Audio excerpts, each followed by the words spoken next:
Bienvenidos y bienvenidas a la quinta clase de Comunicación 1.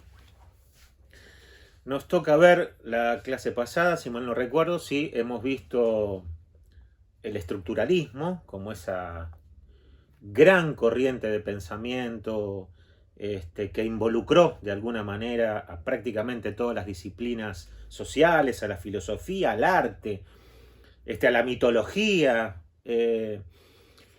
Y hoy nos toca ver una otra tradición de pensamiento alemana, que podríamos decir a ver, que se dieron paralelamente, ¿no? Una en Francia y una en Alemania, pero justamente el texto que vamos a ver es un texto de los años 40, para la misma época que Levi Strauss estaba produciendo sus relaciones elementales de parentesco, su antropología estructural. Bueno, para la misma época, en Alemania, en este caso, más que en Alemania, en el exilio alemán, en el exilio norteamericano de estos judíos alemanes llamados Theodor Adorno y Max Horkheimer, que habían debido escapar del nazismo, de su Alemania natal, y se habían refugiado en Estados Unidos, más precisamente en California, por marxistas y por judíos, fundamentalmente, por ilustres intelectuales, además, con una enorme y brillante producción teórica. Pero lo verdaderamente paradójico de este esquema, ¿no? En los años 40, estos autores comienzan a investigar, obviamente, la sociedad norteamericana, que es justamente esa sociedad que les había dado cobijo, y allí, digamos, en el seno de la sociedad de consumo norteamericana, producen la que a mi criterio es la más grande crítica, por lo profunda, por lo erudita, por lo rigurosa, de esa sociedad norteamericana de ese tiempo. De toda esta crítica, que se compiló en un texto llamado La dialéctica del iluminismo, nosotros vamos a ver un artículo de ese texto que ellos designaron como la industria cultural. Industria cultural que ya desde el título mismo lanza una provocación, ¿no? ¿En qué sentido una provocación? Porque lamentablemente hoy solemos hablar, sin conmovernos demasiado, de las industrias culturales. Sin embargo, en sus orígenes, este concepto creado por Adorno y Horkheimer, inventado por ellos, tenía como, eh, tenía como objetivo producir a partir de su misma enunciación un horror, un espanto, una incomodidad en la sociedad. Dicho de otro modo, ¿cómo puede ser que el arte y la cultura, hacia mediados del siglo XX o en cualquier otro momento de la historia, puedan ser pensados como una industria? O sea, dicho de otro modo, ¿cómo puede ser que la lógica de la construcción de un automóvil sea la misma que la de la construcción, que la producción de una obra de arte, ¿no? Eso era lo que estaba ocurriendo en la sociedad norteamericana de mediados del siglo XX, inclusive algún tiempo antes, porque esta obra comienza a ser pensada en los años 40 y se publica en el año 47. Resumo entonces, ese concepto de industria cultural era un concepto absolutamente provocativo, ¿no? Destinado a producir una incomodidad en los lectores, porque efectivamente ellos mismos habían sentido ese malestar, esa incomodidad de ver cómo a través de la reproducción técnica de la cultura y del arte, ¿no? La lógica productiva, ¿no? Podía ser la misma que la producción de una revista, una película, ¿no? Un film, un automóvil o lo que sea, ¿no? A una fábrica de tornillos. La industrialización del arte era lo que estaba preocupando a estos alemanes exiliados en Estados Unidos. Y entonces ellos dicen, a partir de este momento, claro, la percepción de la cultura, del arte, o más aún, del consumo mismo, ¿no? Digamos que la sociedad de consumo unifica prácticamente todo, lo convierte en mercancía, absolutamente todo. El arte pasa a ser una mercancía más desde el momento que se reproduce de este modo, mediante un círculo que ellos llaman de manipulación y necesidad. O sea, la misma industria crea una necesidad absolutamente inexistente, la manipula para luego efectivamente dedicarse a producir tales mercancías destinadas a satisfacer esa necesidad antes existente. Es la misma industria la que produce efectivamente esas necesidades. ¿Cómo? Y bueno, produciendo una adecuada homogeneización de la audiencia, utilizando productos estándar, utilizando cliché, utilizando mecanismos igualadores, mecanismos homogeneizadores, ¿no? Métodos absolutamente rutinarios, ¿no? Y por lo tanto lo que se pierde efectivamente aquí es, bueno, cualquier modo de la singularidad, de la creatividad, del detalle, ¿no? Todo es subsumido, dice Adorno, vamos a resumirlo como Adorno, pero este texto fue escrito a 4 manos. Todo es pasado por el sedazo de la industria cultural, digamos que todo lo uniformiza, todo lo unifica, lo convierte en una mercancía destinada a un público masivo. Fíjense, ni siquiera en esta etapa se pensaba en lo que luego se dio en llamar la segmentación de las audiencias, ¿no? Era que, bueno, o sea, los productores tenían productos destinados a cada tipo de público, ¿no? Sino que lo que observan Adorno y Horkheimer es que hay una masificación enorme de todo ese público, que es lo que justamente le permite a la industria cultural producir productos estándar, ¿no? Productos que, a ver, ellos lo comentan de una manera muy interesante, ¿no? Entonces dice, por ejemplo, ¿no? En el caso de una película, bueno, desde que uno se pone a ver la película, inmediatamente cualquiera puede reconocer qué papel jugarán los actores, cuál será el final de la película, digamos que todo está ya previamente inscripto en un programa, ¿no? Del que obviamente el público no participa, en todo caso, y en el mejor de los casos se tendrá que dedicar a adivinar cómo va a terminar esto, cuál será la escena que seguirá. Y Adorno trabaja muy bien esto con el tema de la música, por eso él es muy crítico del jazz de la época norteamericana de los años 40, ¿no? Porque, según Adorno, por supuesto, esto genera una polémica enorme, ríos de tinta respecto de esta apreciación de Adorno sobre ese jazz.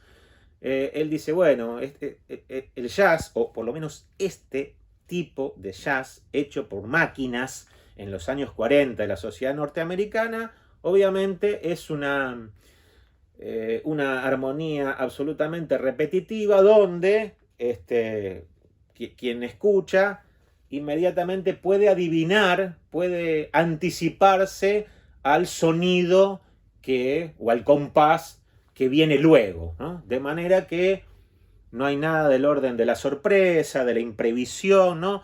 Todo está, para decirlo en un lenguaje más vulgar, todo está fríamente calculado por la industria, ¿eh? A la industria no hay nada que se le escape. La industria tiene absolutamente todo controlado. Y esto es efectivamente lo que produce espanto. Hay un concepto interesantísimo de Adorno, que es el de razón o racionalidad instrumental, digamos. Ese es el concepto que va a recorrer absolutamente todo el texto.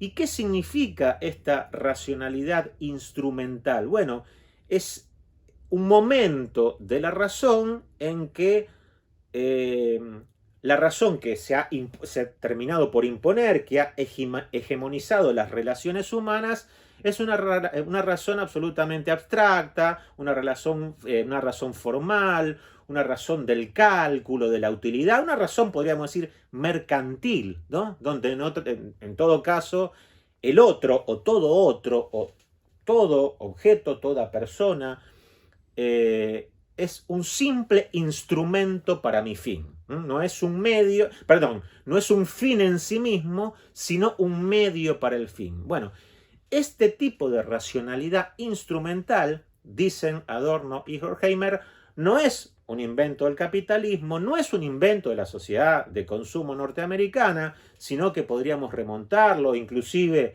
ellos sugieren hasta la antigua Grecia, bueno, pero podríamos ir hasta muchísimo más atrás, solo que, obviamente, en este tiempo en el que ellos están pensando en que la mercancía, en que toda la sociedad se mercantiliza y que todo adquiere la forma de la mercancía, bueno, ahí este tipo de racionalidad se consuma, ¿no? Es la racionalidad del cálculo, de la utilidad, de la cifra, donde los humanos somos efectivamente eso, somos cifras, somos números, a quienes masivamente la gran industria nos va a vender sus productos para ser consumidos, esos productos absolutamente estandarizados.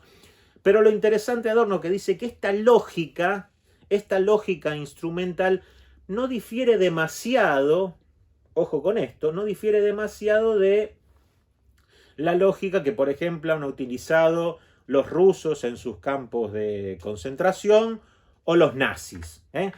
¿Y en qué se parece, en todo caso? Adorno no está diciendo que existe una indistinción, ¿no? Todo lo contrario. Lo que está pensando es que hay una lógica compartida por la sociedad estalinista rusa, por la sociedad de consumo norteamericana y por el nazismo.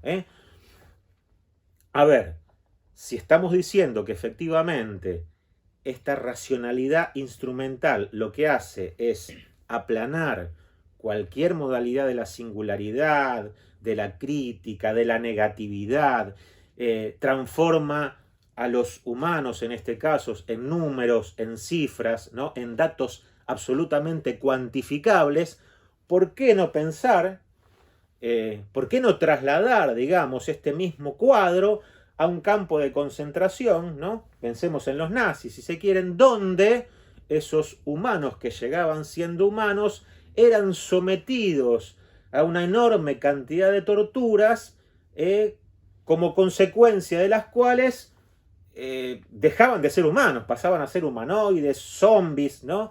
Que obviamente su único destino ya en tanto cosas deshumanizadas, era el horno crematorio, ¿no? Ahora bien, alguien podría decir, sí, por supuesto, que preferimos consumir en la sociedad norteamericana a ser llevados al crematorio en un campo de concentración nazi.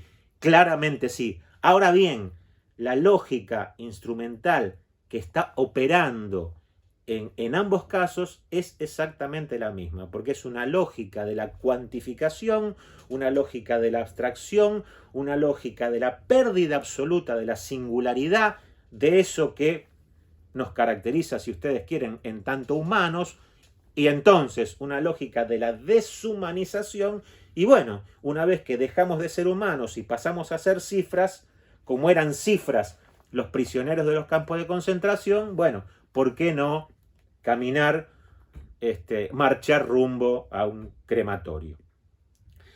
Ahora bien, alguien podrá decir, se ha juzgado que este texto era un texto pesimista, claramente, y que Adorno no veía ninguna falla, ningún quiebre, ninguna luz en esto que él llamaba el mundo totalmente administrado. El mundo totalmente administrado. Sin embargo, Adorno deja entrever efectivamente que él tiene cierta expectativa en algo que al menos él lo llama de esta manera, el arte autónomo. El arte autónomo, que es un arte creativo, es un arte negativo, es un arte crítico, es el arte que no se deja subsumir en esa lógica del mercado, que se rebela contra esas lógicas del mercado ¿Y qué dice Adorno? Y esto es lo más interesante para mí, es un arte que pone sobre el tapete, pone en evidencia, digamos, aquellas contradicciones sociales que esta sociedad del espectáculo y de la industria cultural niegan, ¿no? O por lo menos, como diría otro autor francés, producen como invisibles, invisibilizan lo que vendría a ser ese arte en el que confía Adorno. Y acá, si ustedes quieren, saquemos la palabra arte y pongamos cualquier producción crítica, cualquier negatividad contraria a esa positividad afirmativa de la nada. Repito, digo, cualquier producción podría, y esa es la expectativa adorniana, poner en evidencia, poner sobre el tapete, poner en crisis esa positividad de la sociedad del espectáculo y hacer ver los hilos de sus contradicciones sociales. Obra polémica se las hay, pero a mi criterio, por lo menos, y esta es una opinión personal, y lo repito, es la crítica más rigurosa, más erudita y más brillante que haya podido hacer alguien de la sociedad norteamericana de los años 40. Así que espero que esta clase haya servido como una simple y breve guía de lectura para una obra complejísima y bastante más extensa que las que hemos visto. Y espero también que esta explicación muy sesgada, porque es mi propio análisis respecto de ese texto, no les ahorre el placer de la lectura. Nos vemos la clase que viene.